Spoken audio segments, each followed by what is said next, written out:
بسم اللہ الرحمن الرحیم، صفحہ نمبر 52۔ اس صفحے میں سورہ مبارکہ آل عمران کی 16 نمبر سے لے کر 22 نمبر تک کی آیات ہیں۔ کل 7 آیات ہیں اور یہ تیسرا پارہ ہے۔ اس کا ترجمہ: بسم اللہ الرحمن الرحیم۔ قابل تعریف ہیں وہ لوگ جو یہ کہتے ہیں کہ پروردگار ہم ایمان لے آئے، ہمارے گناہوں کو بخش دے اور ہمیں آتش جہنم سے بچا لے۔ یہ سب صبر کرنے والے، سچ بولنے والے، اطاعت کرنے والے، راہ خدا میں خرچ کرنے والے اور ہنگام سحر استغفار کرنے والے ہیں۔ اللہ خود گواہ ہے کہ اس کے علاوہ کوئی خدا نہیں ہے۔ ملائکہ اور صاحبان علم گواہ ہیں کہ وہ عدل کے ساتھ قائم ہے۔ اس کے علاوہ کوئی خدا نہیں ہے اور وہ صاحب عزت و حکمت ہے۔ دین اللہ کے نزدیک صرف اسلام ہے اور اہل کتاب نے علم آنے کے بعد ہی جھگڑا شروع کیا ہے، صرف آپس کی شرارتوں کی بنا پر، اور جو بھی آیات الہی کا انکار کرے تو خدا بہت جلد حساب کرنے والا ہے۔ اے پیغمبر، اگر یہ لوگ آپ سے کٹ حجتی کریں تو کہہ دیجئے کہ میرا رخ تمام تر اللہ کی طرف ہے اور میرے پیرو بھی ایسے ہی ہیں۔ اور پھر اہل کتاب اور جاہل مشرکین سے پوچھئے کہ کیا تم اسلام لے آئے؟ اگر وہ اسلام لے آئے تو گویا ہدایت پا گئے، اور اگر منہ پھیر لیا تو آپ کا فرض صرف تبلیغ تھا، اور اللہ اپنے بندوں کو خوب پہچانتا ہے۔ جو لوگ آیات الہیہ کا انکار کرتے ہیں اور ناحق انبیاء کو قتل کرتے ہیں اور ان لوگوں کو قتل کرتے ہیں جو عدل و انصاف کا حکم دینے والے ہیں، انہیں دردناک عذاب کی خبر سنا دیجیے۔ یہی وہ لوگ ہیں جن کے اعمال دنیا میں بھی برباد ہو گئے اور آخرت میں بھی ان کا کوئی مددگار نہیں ہے۔ یہ سورہ آل عمران کی آیات ہیں، جس میں سب سے پہلی آیت 16 نمبر کی آیت، یہ ادامہ ہے گزشتہ صفحے کے 15 نمبر کی آیت کی، کہ وہاں پر پروردگار عالم نے پیغمبر سے خطاب کی، قُلْ أَنُبِّئُكُم بِخَيْرٍ مِّن ذَلِكُمْ لِلَّذِينَ اتَّقَوْا عِندَ رَبِّهِمْ جَنَّاتٌ تَجْرِي مِن تَحْتِهَا الْأَنْهَارُ۔ کہ دنیاوی نعمتوں کے بعد یہ تذکرہ کہ پروردگار عالم کے پاس جو کچھ ہے وہ سب ان تمام نعمتوں سے بہتر ہے، اور یہ کن لوگوں کے لیے؟ للذین اتقوا، جو صاحبان تقوی ہیں، یعنی جو تقوی اختیار کرتے ہیں، پروردگار عالم نے دنیا کی نعمتوں سے بہتر نعمتیں ان کے لیے مہیا کر کے رکھی ہیں۔ لہٰذا انہی صاحبان تقوی کے حوالے سے یہ گفتگو ہے کہ صاحبان تقوی وہ لوگ ہیں کہ جو اس بات کا اعلان کرتے ہیں کہ پروردگار ہم ایمان لے آئے ہیں، لہذا ہمارے گناہوں کو بخش دے اور ہمیں جہنم کے عذاب سے محفوظ رکھ، ہمیں جہنم کے عذاب سے بچا لے۔ اور اس کے بعد 17ویں آیت میں بھی صفات ان متقین کے بیان کیے گئے ہیں کہ الصابرین، یہ صبر کرنے والے ہیں۔ یعنی دنیا میں بہت سارے ایسے مراحل پیش آتے ہیں کہ جہاں دنیا کی سختیاں اور دنیا کی تکلیفیں اور مصیبتیں ان کو وادار کرتی ہیں اس بات کے لیے کہ وہ زیادہ ایمان سے ہٹ جائیں، لیکن وہ صبر کرتے ہیں اور دنیا کی تکلیفوں کو تحمل کرنا گوارا کرتے ہیں، لیکن زیادہ ایمان اور ایمان کے راستے کو ترک نہیں کرتے ہیں۔ والصادقین، اور یہ سچ بولنے والے لوگ ہیں، گویا ان کے دل میں سچائی کے علاوہ اور کچھ بھی نہیں پایا جاتا ہے۔ والقانتین، یہ خدا کی بارگاہ میں خاضع اور خاشع لوگ ہیں، یعنی پروردگار عالم کے سامنے، اس کے حکم کے سامنے سراپا تسلیم ہیں۔ قنوت، یہ تے کے ساتھ خضوع کے معنی میں ہے، جھکنے کے معنی میں، خدا کی بارگاہ میں سر جھکانے اور تسلیم ہونے کے معنی ہے۔ اور اس کے مقابلے میں قنوت تا کے ساتھ جو ہے، تو کے ساتھ قنوت، وہ مایوسی کے معنی میں استعمال ہوتا ہے کہ مایوسی سب سے بڑا گناہ ہے اور کفر سے تعبیر کیا گیا ہے، اور یہ قنوت جو ہے وہ متقین کی صفت ہے، یعنی یہ قانتین اور یہ جو خدا کی بارگاہ میں جھکنے والے۔ والمنفقین، راہ خدا میں خرچ کرنے والے ہیں۔ سورہ مبارکہ بقرہ میں بھی متقین کی صفات بھی بیان کیے گئے، وَمِمَّا رَزَقْنَاهُمْ يُنْفِقُونَ، متقین وہ ہیں کہ جو ہماری دی ہوئی نعمتوں میں سے راہ خدا میں خرچ کرتے ہیں۔ والمستغفرین بالاسحار، اور سحر کے وقت استغفار کرنے والے ہیں۔ سحر کے وقت جو عبادتوں کے حوالے سے ذکر کیا گیا ہے کہ بہت ہی بہترین وقت ہے کہ بعض روایات میں مولا کائنات نے اس وقت کی نشاندہی اس طریقے سے کی کہ یہ وقت ایسا ہے کہ جس میں کوئی بھی انسان بارگاہ الہی میں دعا کرے گا یہ دعا قابل قبول ہوتی ہے. یا مثلا اس طریقے کے جملے دعاؤں میں پائے جاتے ہیں کہ پروردگار ہم تیری بارگاہ میں حاضر ہوئے والناس نیام، اور لوگ سو رہے ہیں. یعنی ایک پرسکون وقت میں کہ جب دنیا کی ہیاہو اور دنیا کے شور و غل سے ہم سکون پاتے ہیں تو اس سکون میں اپنے پروردگار کو یاد کرتے ہیں. یعنی دن کا وقت جو ہوتا ہے وہ بہرحال ایسا وقت ہوتا ہے کہ جس میں انسان دنیا میں مشغول ہے، روشنی پھیلی ہوئی ہوتی ہے، ہر چیز نظر میں آتی ہے، لہذا ہر ایک چیز جو انسان جس پر انسان کی نظر پڑتی ہے وہ انسان کی نظر کو بہکانے کے لیے کافی ہوتی ہے دنیا کی. لیکن سحر کا وقت ایسا ہوتا ہے کہ تاریکی چھائی ہوئی ہوتی ہے، اور ایسے وقت میں انسان کی گویا توجہ دنیا سے بالکل ہٹی ہوئی ہوتی ہے، اور دنیا کی طرف انسان متوجہ نہیں ہوتا، دنیا انسان کی نظر میں نہیں رہتی، اور ایسے پرسکون ماحول میں انسان خدا کو یاد کرتا ہے. اور خاص کر کے مستغفرین یعنی استغفار کرنے والے بالاسحار، سحر میں کہ بعض روایات میں اشارہ کیا گیا ہے کہ یہ اس سے مراد وہ افراد ہیں کہ جو نماز وتر میں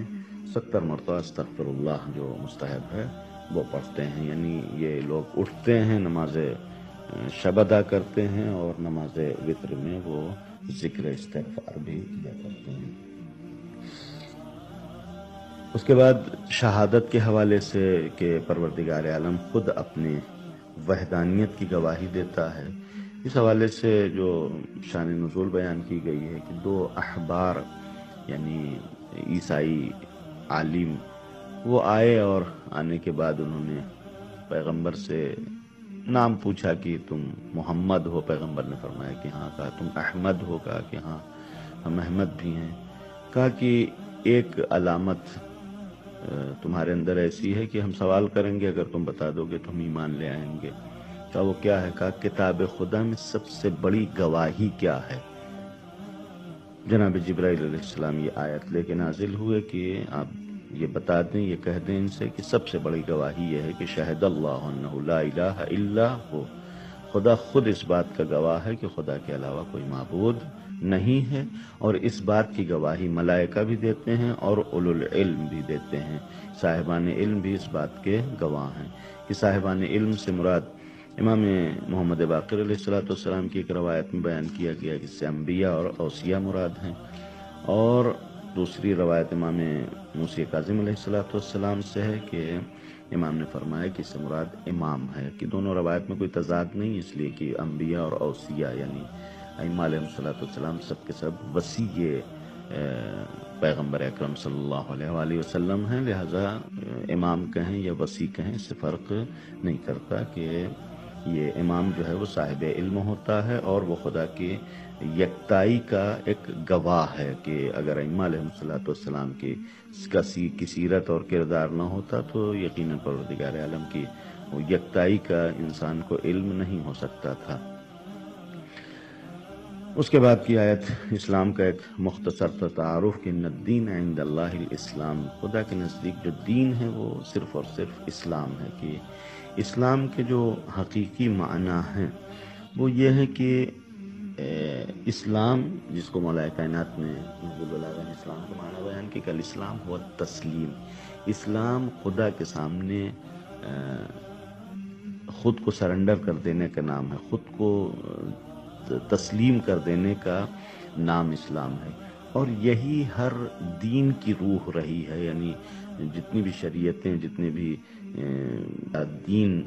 اسلام سے پہلے بھی آئے ہیں، وہ دین اسی بات پر مبتنی تھے کہ قرآن اس بات کا اعلان کرتا ہے کہ لَقَدْ بَعَثْنَا فِي كُلِّ أُمَّةٍ رَسُولًا أَنِ اعْبُدُوا اللَّهَ وَاجْتَنِبُوا الطَّاغُوتَ. اسلام کی یہ تفسیر ہے کہ تمام انبیاء یہ پیغام لے کے آئے کہ ان اعبدوا اللہ، صرف خدا کی بندگی کرو، طاغوت سے پرہیز کرو. صرف خدا کی بندگی یہی ہے کہ پروردگار عالم جو کہتا ہے بس اسی کے سامنے سر جھکانا ہے. اسی سر جھکانے کو اسلام کہتے ہیں. کہ اگر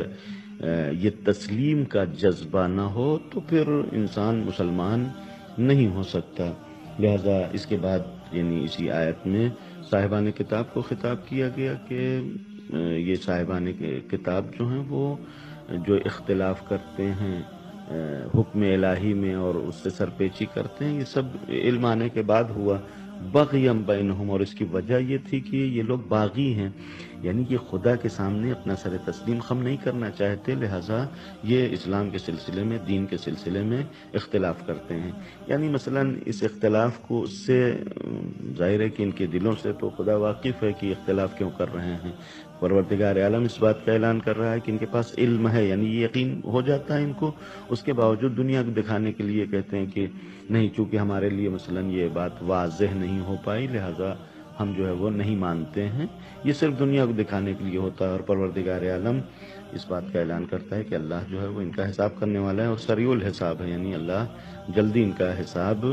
کرے گا۔ لہٰذا چونکہ اہل کتاب ایسے تھے کہ ان کو حکم خدا کے سامنے تسلیم ہونا یہ پسند نہیں تھا، یا وہ پسند نہیں کرتے تھے، نہیں چاہتے تھے حکم خدا کے سامنے تسلیم ہونا، لہذا اپنی اس باغی طبیعت کی بنیاد پر انہوں نے حکم الہی میں اور دین خدا میں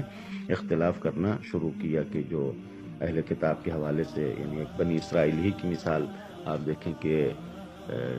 مثلا جناب موسیٰ علیہ السلام کے زمانے میں ایک گویا نمونہ بن گیا ہے سرپیچی کا، وہ واقعہ جو بنی اسرائیل کے گائے کے نام سے مشہور ہے، کہ ایک پروردگار عالم نے ایک حکم دیا، سادہ سا حکم، کہ جاؤ ایک گائے قربانی کرو، جاتے کوئی بھی گائے اٹھاتے اور لے کے آتے اور قربانی کر دیتے، کوئی مسئلہ نہیں تھا۔ لیکن انہوں نے شروع کیا کہ گائے کیسی گائے، رنگ کیا ہونا چاہیے، کہ پھر اس کے اور صفات کیا ہونے چاہیے، اور گویا مثلا ایک ندانم کاری کا مظاہرہ کیا کہ ہمارے نہیں سمجھ میں آ رہا ہے، نہیں سمجھ میں آ رہا ہے، یہاں تک کہ بہرحال اس طریقے سے پروردگار عالم نے سمجھایا کہ یہ کافی مہنگا پڑا، لیکن بہرحال چونکہ معاملہ اہم تھا لہذا ان کو قربانی کرنا پڑا، ورنہ حقیقت میں ان کی طبیعت یہ نہیں ہے کہ فَذَبَحُوهَا وَمَا كَادُوا يَفْعَلُونَ، وہاں قرآن اس بات کا اعلان کرتا ہے کہ بہرحال یہ کرنے والے نہیں تھے، لیکن پھر بھی ان کو انہوں نے ذبح کر دیا۔ یعنی ان کی جو طبیعت ہے اس میں بغاوت پائی جاتی ہے، یہ بغاوت جو ہے روح اسلام کے خلاف ہے۔ روح اسلام یہی ہے کہ انسان خدا کا حکم جیسے ہی سنے بس انسان اس کے سامنے تسلیم ہو جائے۔ اور اس کے بعد پھر پیغمبر کو یہ حکم ہوا کہ پیغمبر آپ، یہ لوگ جو آپ سے کٹ حجتی کرتے ہیں، یعنی مثلا پیغمبر کی نبوت کا انکار کرنا چاہتے ہیں، یہی اہل کتاب، آپ ان سے کہہ دیں کہ بھائی ہم تو ایسے ہیں اور ہمارے پیروکار، ہمارے ماننے والے بھی ایسے ہیں کہ ہم سب پروردگار عالم کے سامنے تسلیم ہیں، یعنی خدا کا جو حکم آتا ہے ہم اس کے سامنے سر جھکانے والے ہیں، اور تم بھی اگر خدا کے حکم کے سامنے تسلیم ہو اور خدا کے حکم کے سامنے سر جھکاتے ہو تو تم ہدایت یافتہ ہو، اور اگر یہ اس بات سے سرپیچی کرتے ہیں، یعنی خدا کے سامنے سر جھکانے سے یہ گریز کرتے ہیں اور دور بھاگتے ہیں، تو پیغمبر آپ کے اوپر کوئی ضروری نہیں ہے کہ آپ نے اپنا پیغام ان کو پہنچا دیا، یعنی بس پیغام آپ نے پہنچا دیا یہی کافی ہے، واللہ بصیر بالعباد، اور خدا بہرحال ان کے حالات سے بہتر واقف ہے۔ اور اس کے بعد پھر انہی بنی اسرائیل ہی کا تذکرہ اور صاحبان اہل کتاب کا تذکرہ ہے کہ جنہوں نے گزشتہ زمانے میں بہت ہی گویا بدترین کام انجام دیے، ان بدترین کاموں میں سے ایک ان الذین یکفرون بآیات اللہ، خدا کی نشانیوں کا انکار کیے، ویقتلون النبیین، انبیاء کو قتل کرتے تھے۔ انبیاء علیہم الصلوۃ والسلام یعنی تمام انبیاء ایسے تھے کہ جو صالح نیک لوگ تھے، اور بہرحال لوگوں کی بھلائی کے لیے ان کے درمیان آئے تھے، سماج میں آئے تھے تاکہ لوگوں کی بھلائی کریں اور لوگوں کے ساتھ بھلائی کریں۔ اس کے باوجود انبیاء علیہم الصلوۃ والسلام سے اس قدر گویا نفرت اور دشمنی تھی کہ یہ لوگ انبیاء علیہ الصلوۃ والسلام کو قتل کرتے تھے، کہ پیغمبر نے ایک روایت میں یہ اشارہ کیا کہ یہ بنی اسرائیل ایسے تھے کہ انہوں نے ایک وقت میں، یعنی ایک ہی وقت میں 43 نبی کا قتل کیا، اور 43 نبی کے بعد اس کے بعد وہ لوگ جو امر بالمعروف اور نہی عن المنکر کرتے تھے، یعنی جو لوگ جو ہے وہ لوگوں کے درمیان ایک اچھائی کا پیغام دیتے تھے، بھلائی کا پیغام دیتے تھے، ان میں سے 112 افراد کا قتل کیا، یعنی ایک ہی وقت میں 43 نبی اور 112 دیگر صالح افراد کا قتل کیا کہ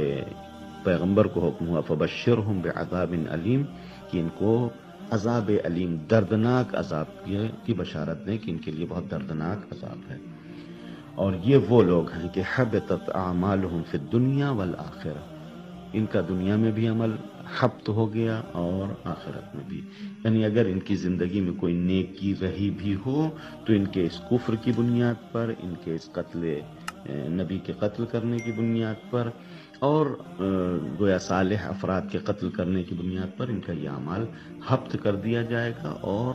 آخرت میں ان کا کوئی مددگار نہیں ہوگا. یعنی دنیا میں جتنی بھی بغاوت اور شقاوت انہوں نے پھیلانے کی کوشش کی، انہوں نے پھیلا لیا. بہت سارے دنیا میں ان کے امان و انصار شیطانی